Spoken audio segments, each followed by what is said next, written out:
नमस्कार, one stop solution foods या चॅनलमध्ये तुमचं सर्वांचं स्वागत. आज आपण प्रोटीनयुक्त सोयाबीनचा हलवा कसा करायचा हे बघणार आहोत. तर खूप सोप्या पद्धतीने आजचा हलवा आपण बनवणार आहोत, त्यामुळे व्हिडिओ शेवटपर्यंत बघत राहायचं आहे. चला तर मग टाईम वेस्ट न करता लगेच व्हिडिओला सुरुवात करूया. तर आजचा हा सोयाबीनचा हलवा बनवण्यासाठी मी इथे 1 वाटी सोयाबीन वडी घेतली. ही आपल्याला किराणा स्टोअरमध्ये सहज भेटते. आणि आता ही पाण्यामध्ये अर्धा तास भिजत ठेवायची आहे. त्यासाठी एका बाउलमध्ये 1.5 ग्लास पाणी घेतले आणि त्यामध्ये हे सोयाबीन टाकून घ्यायचे आणि अर्ध्या तासासाठी भिजत ठेवायचे. आणि अर्ध्या तासानंतर तुम्ही बघू शकता ही वडी चांगली फुगून वर आलेली आहे. आणि आता अशा प्रकारे दाबून चेक करायचे नीट भिजले की नाही ते.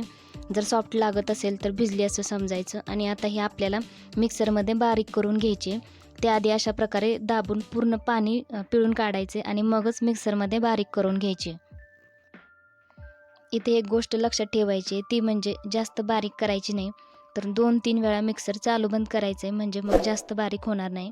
आणि हे बघा अशा प्रकारे हे मिक्सरमधून काढून घ्यायचे. आणि या ठिकाणी मी हलवा बनवण्यासाठी एक कढई गॅसवर ठेवली आणि आता गॅस चालू करायचा आहे. कढई चांगली गरम होईपर्यंत गॅस मोठाच ठेवायचा आहे. आणि कढई चांगली तापली की मग त्यामध्ये 3 ते 4 चमचे तूप टाकायचे. आणि तूप चांगलं गरम झाल्यावर आपण मिक्सरमधून काढलेलं सोयाबीन त्यामध्ये टाकायचे आणि त्यानंतर गॅस बारीक करायचा आहे.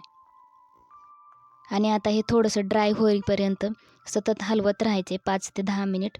कढईला चिटकू द्यायचं नाही आहे.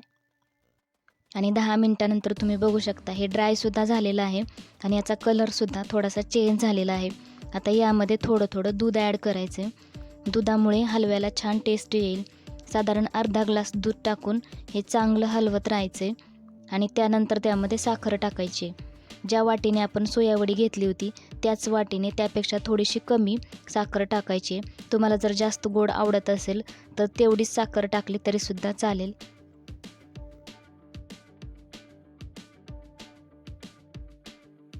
आणि आता हे दुधामध्ये चांगलं शिजवून घ्यायचे. आपण यूज केलेलं सगळं दूध यामध्ये आटवून घ्यायचे, तोपर्यंत शिजवायचे. आणि आता 10 मिनिट झाकून ठेवूया. आणि आता 10 मिनिटानंतर झाकण काढायचे आणि उलटण्याने थोडंसं हलवून घेऊया. तर या ठिकाणी हलवा चांगला शिजलेला आहे. आता त्यामध्ये ड्रायफ्रूट्स घालूयात.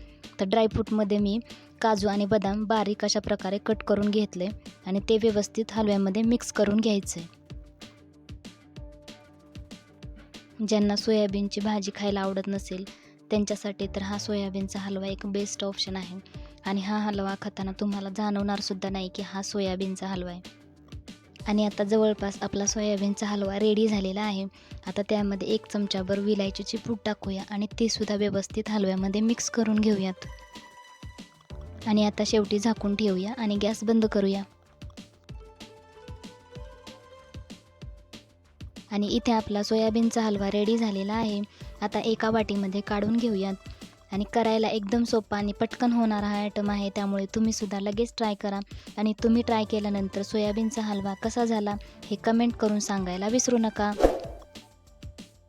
तर आजची ही सोयाबीनच्या हलव्याची रेसिपी तुम्हाला आवडली असेल तर लाईक करायला विसरू नका. आणि अशाच हेल्दी आणि टेस्टी रेसिपीसाठी आपल्या चॅनलला सबस्क्राईब करा. त्याचबरोबर बाजूला असलेल्या बेल आयकॉनवर सुद्धा क्लिक करा, म्हणजे मी जेव्हा नवीन व्हिडिओ अपलोड करेल तेव्हा त्याचं नोटिफिकेशन सर्वात आधी तुम्हाला येईल. तर आजच्या या व्हिडिओमध्ये आपण इथेच थांबतोय. चला तर मग परत भेटूया अशाच एका नवीन व्हिडिओमध्ये. तोपर्यंत bye bye. Thanks for watching.